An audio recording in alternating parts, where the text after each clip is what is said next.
Every devotee knows that I have open door policy. They can always come to me and tell me anything that's on their mind, you know.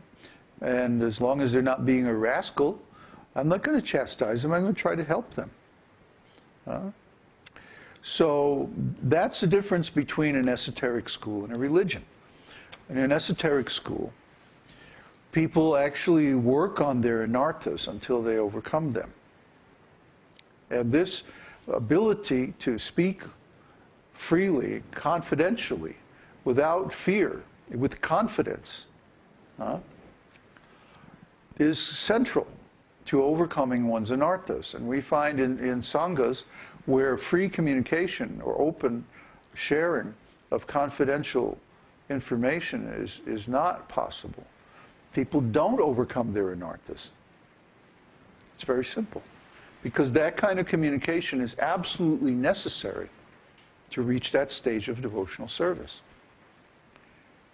They don't understand that. When they're doing that, when they do that, that means they're locking out the higher level of sadhana, the raganuga level of sadhana. They're locked out. So then they develop this whole false approach to Krishna consciousness, to the esoteric teaching, that, oh, it's only about regulative principles. It's only about, you know, external things. And then it becomes a religion, and the whole essence is lost. And finally, accepting prasāda and offering prasāda. Prasāda means the remnants of offerings to the Lord. Every day we make so many offerings of food, incense, flowers, lamps, and so many things. And you see that after the lamp is offered, for example, someone takes it around to all the devotees, and we all share it. We all give and take this prasāda, or the prasāda, the lunchtime or evening prasāda, the food that we offer to Krishna. It's so wonderful to share. This is a major event in our day. We look forward to it. We prepare for it for hours. And then we come, and it's like a big celebration. It's like a feast. It's wonderful. And so at this time, there's so many confidential inquiries and discussions, and so many nectar exchanges between the devotees. So the sharing, or the giving and acceptance of prasāda, creates a context where these other exchanges are also possible. You see, we give so many gifts, and we accept so many other gifts, and we inquire and we share confidentially what's on our mind, and then we take prasadam together, and that's like the scene where all this exchanges of love between the devotees can happen. So this is devotional life. And if any of these things are missing, or if any of them are problematic, then the association becomes crippled and does not produce the desired result, which is love of Godhead. See? What we want is to create an atmosphere where love of Godhead can grow. It's just like if you want to grow a certain type of plant,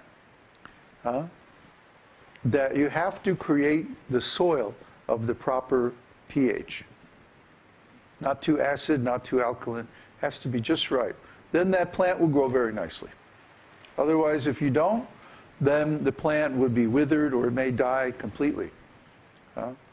Just like we were making compost for our garden, and the landlady told us, well, don't use these leaves from the the nut trees, because they're too acid. Vegetables like alkaline soil. So don't use those trees.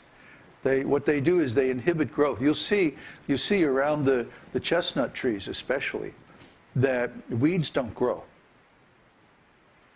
The same with pine needles.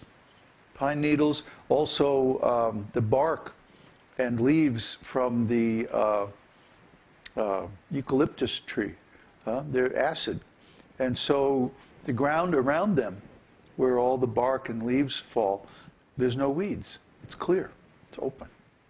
And the trees do that so that they outcompete the local bushes and stuff like that. The baby trees do fine in that soil. So, just like in the same way, acidic people, when I grew up in New York, we had an expression for people who had sociopathic tendencies. We called them poisonalities.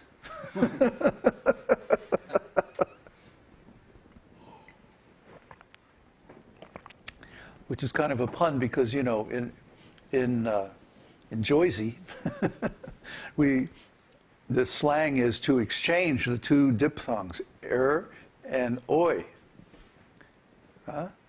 So the boys are chirping in the morning, you know, until the car comes by with the smell of Earl.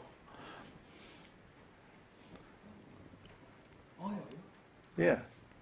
Oi and are exchanged. So birds becomes boids. Oil becomes Earl. It's crazy. Anyway, personalities. Yeah, poisonalities. Yeah. So poisonalities are people who, the minute they come in the room, you can feel this like tension, you know. They're they're wound up really, really tight, these people. They're in a lot of pain. And they broadcast this pain around them wherever they go. And they actually project it on other people. And to be in a relationship with a person like this is torture. You know, it's horrible. Because the person he's always uptight, or she's always uptight, and always very critical, and always, you know, always projecting their suffering on others. You made me feel bad, you know. The Jewish mother syndrome, you know. You didn't eat all your food. You don't love me. Oh, you know, we don't need this. We have enough problems in life. Like my father? Huh? Like my Yeah, he's a little bit like that, passive aggressive. Yeah. Yeah. Well, see, everybody in this material world, because they don't have the solution to their problems, they don't have a solution that works. So they make up a story about their suffering that allows them to not have a solution for it. But you made me suffer. See? If the other person created my condition, then there's nothing I can do about it. But the fact is, we create our condition, nobody else. And the law of karma is very exact, it's very precise. So the amount of suffering that we cause others, we ourselves are going to experience the exact same amount of suffering. So you can understand, if you're suffering, that means that in the past you have created that kind of suffering and that amount of suffering for other people. Now you're experiencing the other end of the stick. So even though each person is the real cause of their enjoyment or suffering, still the person who inflicts suffering on others has to suffer for it in the future. Just like Mrigari, the hunter. He was so cruel. He liked to half kill the animals. He would shoot very carefully with his bow so they didn't kill them immediately. He liked to watch them flapping and struggling in pain. Yeah, real great guy. So Narada Muni went to preach to him. And the first thing he said to him is, you know, you can't be so cruel. It's all going to come back to you. Don't you realize this? And Mrigari said, no, nobody ever told me this before. What are you talking about? And so Narada gave him a vision in which he saw all the animals that he had killed coming around him all at once, ganging up on him and like tearing him apart. slowly. And he was completely freaked out. He said, "That's what's going to happen?" And Narada said, "Yeah, as soon as you leave this body, then the spirits of all those animals that you torture are going to come and they're going to torment you. So that's your karma. That's what's going to happen." There's a hell described in the Śrīmad-Bhāgavatam called the Raurava.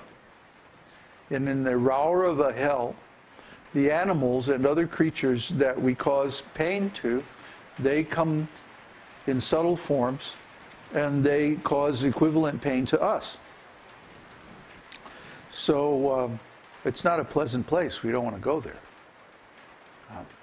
It's described in Vedānta-sūtra that each soul after human life goes and gets the results of